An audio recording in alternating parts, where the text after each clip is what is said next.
Over the years, Ethereum has brought all kinds of advancements into the cryptocurrency space, including smart contracts and high-interest paying decentralized applications.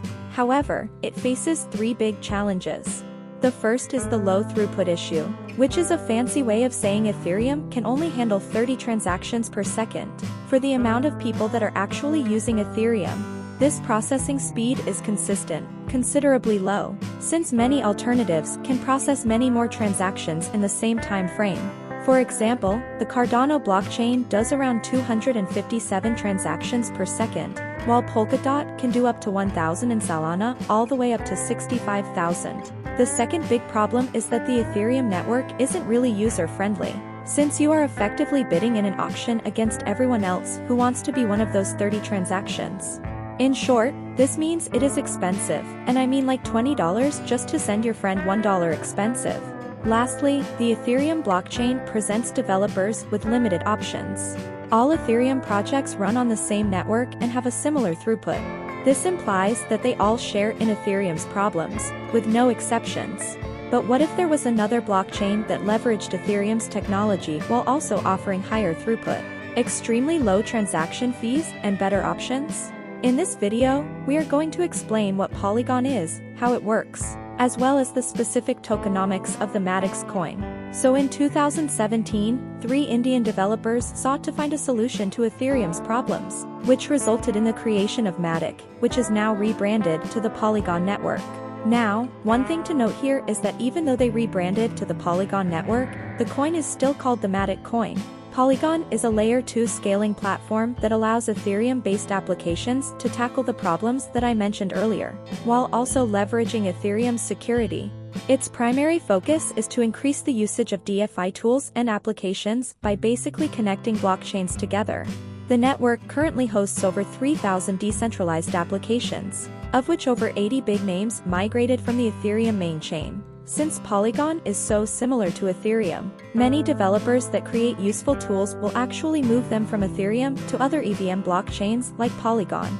That way they can increase their reach and usage. Now, if you're wondering what EVM is, it stands for Ethereum Virtual Machine, and it's the actual code that is ran by computers around the world to actually carry out the blockchain's smart contracts.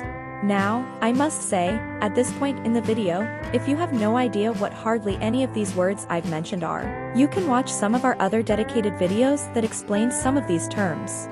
Anyways, Polygon actually has an EVM, but so does the Binance Smart Chain Phantom and a few other big networks. They all utilize the main Ethereum code. And since they run basically all the same code, it makes sense how developers can simply move their project over to a new network and it'll work basically the same way, without making many changes. Moving on. When we think about Polygon, most people think about the Polygon proof-of-stake chain, which is simply a side chain to Ethereum utilizing a proof-of-stake consensus mechanism. There's a few other changes to this side chain, but what's really important is that it's way faster and can handle way more transactions per second, also meaning it's much more affordable to the end user. But technically, the Polygon network is a lot more than just this side chain. One of the core ideas behind Polygon is to equip developers with user-friendly and flexible tools. That way, they can fast-track Ethereum's transformation into a multi-chain platform. To put this in simpler words, Polygon isn't just this single proof-of-stake chain that we usually think of. They are a series of blockchains that can help scale Ethereum. When they actually achieve this, developers can easily create all kinds of different scaling solutions that they can use with Ethereum, like completely separate chains, like ZK rollup chains, optimistic rollup chains, or any other sidechain that they desire. By the way, you can check out our videos on sidechains and rollups if you want to learn more about how those specifically work. They're really unique and creative ways to bundle up data and save space on the main Ethereum chain. The Polygon proof-of-stake chain is just one way to scale Ethereum. In reality, Polygon plans to create many different solutions for users to scale it. So at first glance, I thought Polygon was pretty simple. But when you look at its internals, there's a lot more than regular users. See, for users like you and me, we can sum up Polygon in one sentence. It's basically Ethereum, but with super cheap gas fees. Right now, to transfer your Ethereum from one account to another, the fee is like $20. However, on the Polygon network, it is less than a penny. This means users are free to try out new apps and test things out without the fear of losing $150 over a token swap.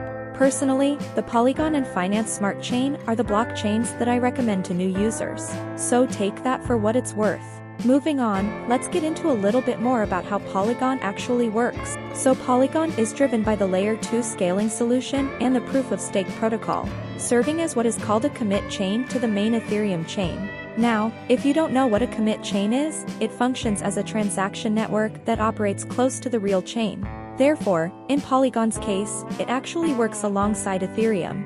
Now, before we continue, a lot of the future stuff I'm going to be talking about is pretty technical. But if you're interested, let's dig in. The Polygon commit chain groups up clusters of transactions and processes them all together before sending the data back to the main Ethereum chain. Think of it like this. Instead of sending an entire video of all the transactions, Polygon simply takes a single snapshot every now and then so that the Ethereum chain can still understand what is happening, but without processing a ton of data. This is why the Polygon network can actually process up to 65,000 transactions per second. Some experts predict that a time will come when developers will host thousands of chains that work hand in hand with Ethereum to increase throughput all the way up to millions of transactions per second. Now let's get a little more technical. Polygon's architecture runs on a 4-layer system comprising of the Ethereum layer, the security layer, the Polygon networks layer, and finally, the execution layer. Now, I'm going to be honest with you. You don't really need to know this stuff, so skip ahead if you want to get into the tokenomics. The Ethereum layer is made up of different Ethereum-based smart contracts. These contracts are in charge of staking, transaction approval and interaction between the Ethereum blockchain and the numerous Polygon chains. This layer is how Polygon actually checks in with Ethereum from time to time. Next up, we have the security layer, and it works alongside Ethereum to provide validator services, giving chains an additional layer of security. That said, it's important to note that both the security layer and the Ethereum layer are actually optional. They are not required for Polygon to work. Layer 3 is the Polygon networks layer, and it's the ecosystem of projects or blockchain networks developed on Polygon. Basically, every project or blockchain that exists within this ecosystem has its own community where local consensus is reached, and then blocks are produced. Finally, we have the execution layer. This is popularly known as Polygon's Ethereum virtual machine, and its main function is to execute smart contracts on the actual Polygon blockchain. The compatibility with the EVM, like I mentioned earlier, smoothens the user experience for developers and programmers using the Ethereum chain. Finally, let's get into Polygon's tokenomics. The Polygon network has a native token, it's called MATIC, which has been trading around $2 with a market capitalization value of around $13 billion. MATIC tokens are dispersed monthly and have a total supply of 10 billion tokens, of which nearly 6.8 billion is already in circulation. The difference between these two numbers is tokens that are held for staking rewards and tokens with a time-locked release schedule that we'll talk about later. Initially, the developers sold around 3.8% of MATIC's total supply in their initial private launch all the way back in 2017. Then later they had an initial exchange offering where they sold another 19% of the max supply. If you're wondering where the other tokens are, the development team owns 16% of the supply, the advisors have 4%, staking rewards come to around 12%. The ecosystem already has 23%, while around 22% went to the Polygon Foundation. And since MATIC's tokens are technically being printed to reward stackers right now, it is technically inflationary. However, MATIC's does have a limited supply and soon they will be implementing their version of EIP 1559. If you have no idea what that is, what it basically means is that base transaction fees will effectively be burned, which means MATIC's will eventually be a deflationary token. Now, if you're anything like me, you might be wondering how are they going to reward the stackers when the funds run out? Well, the Polygon team hope by then the extra transaction fees that the users add to prioritize their transactions above the base fee will be enough to incentivize staking validators to keep doing their thing. Thank you guys so much for watching. We hope you enjoyed this video. We really hope that you've learned something, and most of all, we hope to see you in our next video.